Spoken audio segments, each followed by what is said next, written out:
सबसे पहले Lord Buddha TV channel को बधाई देना चाहूँगा कि उन्होंने बहुजन समाज पार्टी के वरिष्ठ नेताओं को बुलाकर वर्तमान परिस्थितियों पर नज़र डालकर परिस्थितियों का आकलन कर इस चुनाव में हम कैसे जीत सकते हैं विषय को लेकर इन्होंने आज का चर्चा सत्र भैया जी खैरकर और सचिन मुन जी ने यहाँ पर रखा गया। मैं उनका बहुत बहुत तहे दिल से पार्टी की ओर से शुक्रिया अदा करना चाहूँगा। भैया जी को बताना चाहूँगा और ख़ास करके महाराष्ट्र के तमाम मतदार भाइयों तथा बहनों को कि 30 दिसंबर 2017 को बहन जी ने मुझे महाराष्ट्र अध्यक्ष पद की जवाबदारी दी और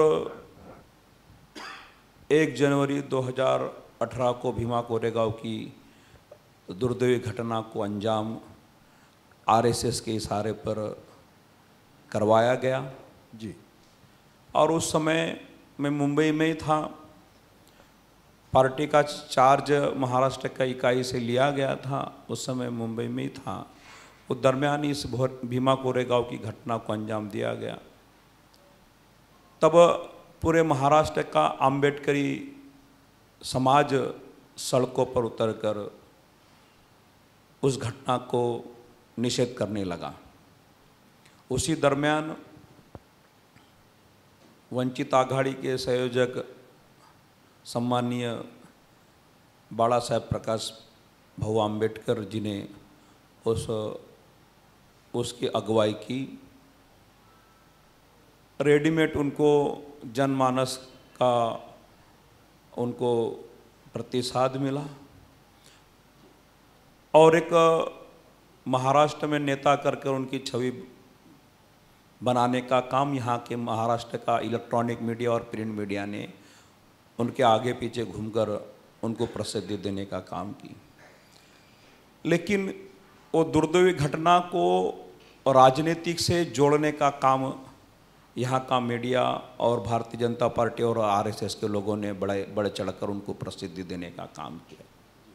बाला साहेब आम्बेडकर कोई 1 जनवरी 2018 से राजनीति में थोड़ी आए हैं जी। वो आए हैं 1984 से राजनीति में आई हैं।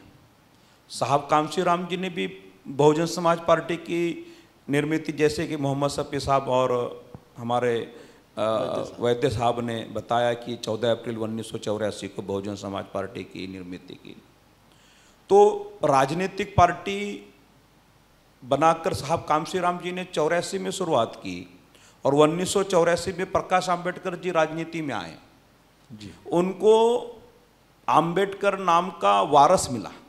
बाबा साहब का पोते होने के नाते उनको लोगों ने, महाराष्ट्र के नहीं पूरे देश के लोगों ने सर पर बैठाल कर घुमाने का काम किया। रेडीमेड प्लेटफॉर्म मिला, रेडीमेड समाज मिला, रेडीमेड जनता मिली, कार्यकर्ता मिले। सारा होने के बावजूद भी महाराष्ट्र में उन्होंने सत्ता काबिज नहीं की। आरपीआई के नाम पर अपने नेतृत्व में कभी भी उन्होंने इतने आमदार जिता कर नहीं लाया कि वो महाराष्ट्र में अपना मुख्यमंत्री बना सके जी। एक दो आते हैं अकोला से, वो बात अलग है, लेकिन जिसको वारस मिल जाता है, आम्बेडकर नाम ही काफ़ी है, फिर भी उन्होंने सत्ता महाराष्ट्र में नहीं लाई। लेकिन उसी कांशीराम साहब ने, जैसे कि पूर्व वक्ताओं ने, भैया जी खैरकर जी ने बताया कि साहब कांशीराम जी ने चलकर जम्मू कश्मीर से कन्याकुमारी तक साइकिल चलकर हर घर में जय भीम का नारा गूंजेगा, भारत के कोने कोने पर ये नारा देकर साहब कामसीराम जी ने बहुजन समाज पार्टी को आगे बढ़ाया और भरोसा दिलाया कि भाई जीतेगा, भाई जीतेगा, वोटों वाला जीतेगा, हारेगा नोटों वाला हारेगा। ये बात साहब कामसीराम जी ने दबे कुचले दलित, ओबीसी, मुस्लिम समाज के लोगों को समझाने का काम किया और एक नारा दिया। क्या नारा दिया? बीएसपी के 3 कप्तान, दलित, ओबीसी और मुसलमान। इस तरह से साहब कामसी राम जी ने सामाजिक जो आंदोलन को आगे बढ़ाने का काम किया, रिलीजियस आंदोलन को आगे बढ़ाने का काम किया, धार्मिक तौर पर इकट्ठा लोगों को करने का काम साहब कामसी राम जी ने काम किया। और धीरे धीरे चलकर, जैसे कि मेरे पूर्व वक्ताओं ने कहा है भैया जी, कि मध्य प्रदेश, छत्तीसगढ़, हरियाणा, राजस्थान, पंजाब, अनेक जम्मू कश्मीर तक आमदार और खासदार जिताने का काम, एमपी और एमएलए बनाने का काम साहब कामसी राम जी ने किया। एक तरफ साइकिल से चलने वाले कामसी राम साहब ने शुरुआत की और एक तरफ जिनको रेडीमेड वारसा मिला। फर्क देखिए कितना है कि बहन कुमारी मायावती जी को जहाँ 33 कोटि देवी देवता पैदा हुए उत्तर प्रदेश में, वहाँ पर 3 मर्तबा अपने जीते जी उन्होंने मुख्यमंत्री बनाने का काम किया। और जिनको प्रकाश भाऊ आम्बेडकर को वारसा मिलने के बावजूद भी वो इतने विधायक नहीं जिता के लाए कि वो अपनी सरकार महाराष्ट्र में बना के लाए। आज जब से भैया जी आज आपने सवाल किया अभी वर्तमान में आप अध्यक्ष बनने के बाद में आपने क्या प्रयास किया, तो भैया जी बताना चाहूँगा, मैं उसी दिन से आपके ही टीवी चैनल पर मैंने 2-3 मरतबा मुलाकात दी है, उसमें भी कहा कि भी महाराष्ट्र में चुनाव होने जा रहे हैं, लोकसभा के चुनाव हो रहे हैं और करीबन 1 साल के अंदर चुनाव हो जाएंगे और आज चुनाव लग गए। हमने बहुत कोशिश की और मैंने कहा, प्रिंट मीडिया के माध्यम से कहा, इलेक्ट्रॉनिक मीडिया के माध्यम से कहा, हमारे उनके आरपीआई के तमाम नेताओं से भी हम लोगों ने चर्चा करने का प्रयास किया कि भाई जो व्यक्ति को, जो अम्बेडकरवादी है, जो फुले शाह विचारों को मानने वाला नेता है या उनकी पार्टी है, उन लोगों ने हम इकट्ठा होकर इन प्रस्तापित पार्टियों से जो बाबा साहब के संविधान को बदलना चाहते हैं, अगर उनको रोकना है तो हमें इकट्ठा आना चाहिए। हमने इकट्ठा आना चाहिए, वोटों का बंटवारा रोकना चाहिए। हमने पूरी कोशिश की। हमारे महाराष्ट्र के प्रभारी प्राध्यापक नाथू खंदारे जी और हमारे जिला अध्यक्ष बाड़ा साहब अम्बेडकर जी के प्रदेश अध्यक्षों को मुंबई में मिले। तमाम लोगों से, हमारे से भी उन्होंने चर्चा करने की बात की। कभी कहते थे उनके भाई आनंदराव अम्बेडकर से मिले, फ़ोन पर बात होती थी। मेरी भी कई मरतबा फ़ोन के भाई फ़ोन पर बातें होगी कि बैठ के कुछ चर्चा करेंगे। राजनीति चर्चा तो बैठ के टेबल पर बैठ कर होनी चाहिए, आपस में चर्चा होनी चाहिए। फ़ोन से थोड़ी बातें थे। कहते हैं समर्थन दे दो, बात होती थी समर्थन की। यूपी में तुम देख लो, यहाँ तुम्हारा कुछ नहीं बहुजन समाज पार्टी का। मैंने उन नेताओं से कहा कि भाई तुम्हारे कितने पार्षद कौन कौन से जिले में बता दीजिए। बहुजन समाज पार्टी का हर जिले में नगर सेवक है, ग्राम पंचायत के सदस्य हैं, ग्राम पंचायत है, जिला परिषद मेंबर है, पंचायत समिति मेंबर है। अगर हम गोंदिया से लेकर अगर हम वहाँ चले जाएं नंदुरबार तक, तब भी हमारे धुलिया नंदुरबार तक हमारे कारपोरेटर है। अभी हमने कहा नगर में हमारे 4 कारपोरेटर जीत कर आए। जहाँ पश्चिम महाराष्ट्र में लेकर अपना खानदेश, पश्चिम महाराष्ट्र, मराठवाड़ा और उधर में कोकण में हमारे कारपोरेटर, ऐसा कोई जिला नहीं जहाँ पर हमारा बहुजन समाज पार्टी का प्रतिनिधित्व और लोक प्रतिनिधित्व नहीं है। लोक प्रतिनिधित्व तो है हमारा है। तो हमने कहा ये बैठकर बात कर सकते हैं, लेकिन कोई बैठने को तैयार नहीं। हम लोग बहुत कोशिश किया।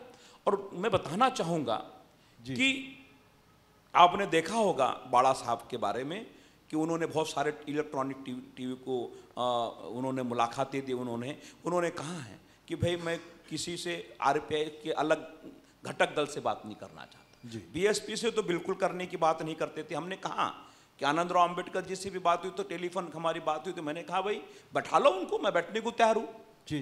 तो उन्होंने कहा कि भाई आपसे नहीं बैठना चाहते, आप तो बहुत छोटे आदमी हैं। मैं बोला मैं बहुत छोटा आदमी, बहुत कार्य करता हूँ, मैं तो बहुत छोटा कार्य करता हूँ। तो मैं अगर मुझसे नहीं मिलना चाहते बाड़ा साहब, तो फिर बहन कुमारी मायावती जी से मुलाकात करें, क्या दिक्कत है। उन्होंने कहा नहीं कैसे हो सकता। मैंने कहा भाई जब शरद पवार जी बहन जी को मिल सकते हैं, तमाम राष्ट्रीय पार्टी के और क्षेत्रीय पार्टी के मुखिया बहन जी को मिल सकते हैं, तो बाड़ा साहब अम्बेडकर क्यों नहीं मिल सकते। अगर बहन जी का आदेश हमें होगा, हम तो बहन जी के आदेश का पालन करने वाले लोग हैं।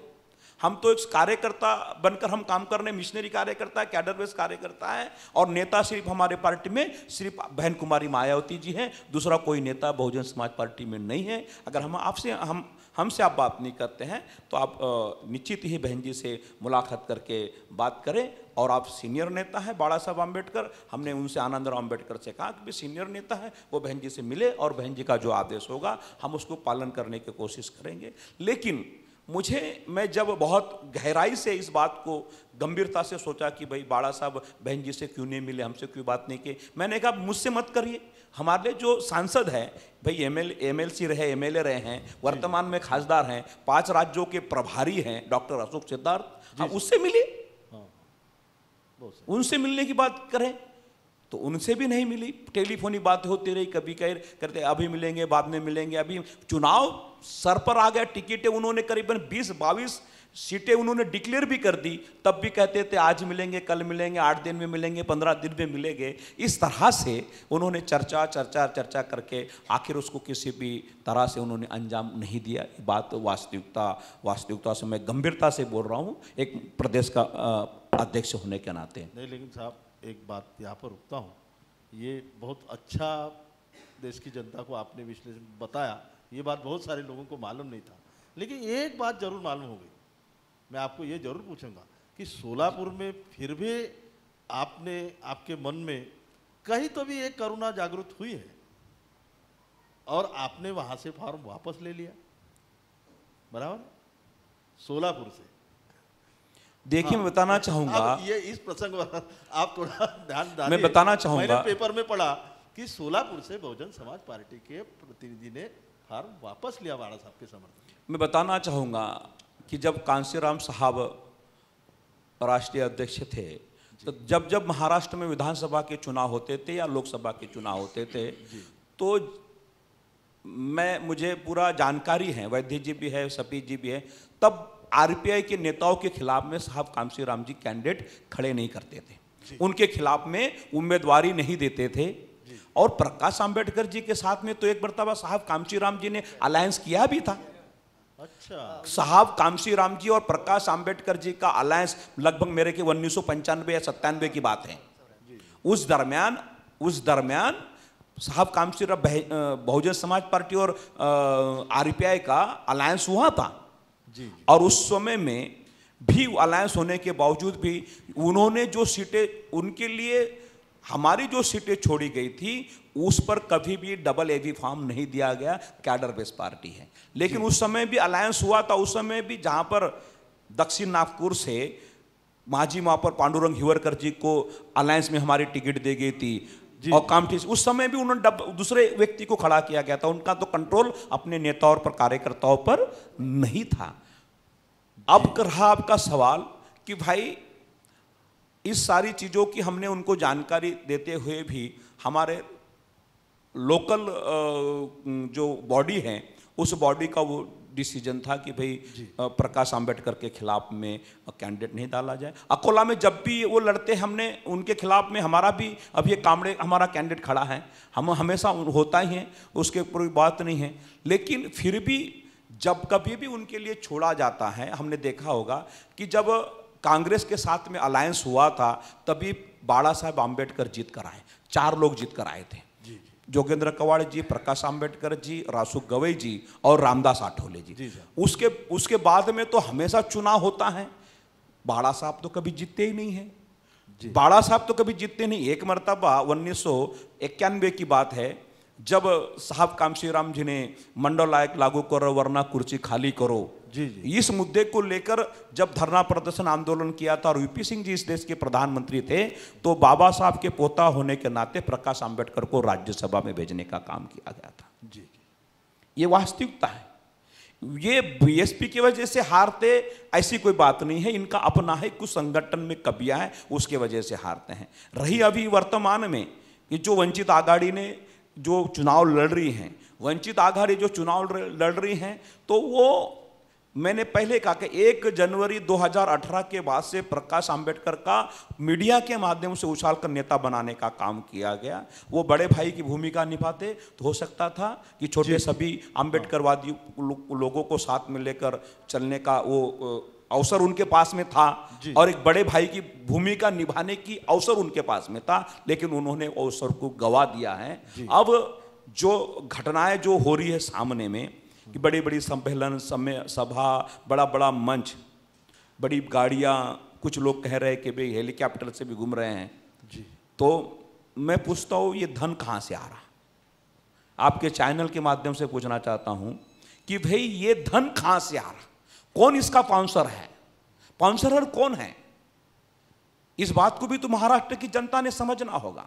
महाराष्ट्र की जनता कहती है, मुझे कुछ लोगों के, बड़े लोगों के फोन, कार्यकर्ताओं के और समाज के लोगों से फोन आते हैं कि भाई जाति साठी एकत्र व्हा, रक्तासाठी एकत्र व्हा, जाति के लिए इकट्ठा हो जाओ, खून के लिए एक साथ में हो जाओ। तो बाबा साहब की तो विचारधारा नहीं थी कि वंशवाद चलाओ। बाबा साहब की विचारधारा वंशवाद चलाने की नहीं थी। बाबा साहब की अगर वंशवाद चलाने की अगर विचारधारा होती तो बाबा साहब के 4 बेटे मर गए, बाबा साहब ने उन पर ध्यान नहीं दिया। बाबा साहब वंश चलाना चाहते थे, चलाना होते थे तो उन्होंने अपने बेटे को राजनीति में लाते थे, लेकिन उन्होंने नहीं लाया।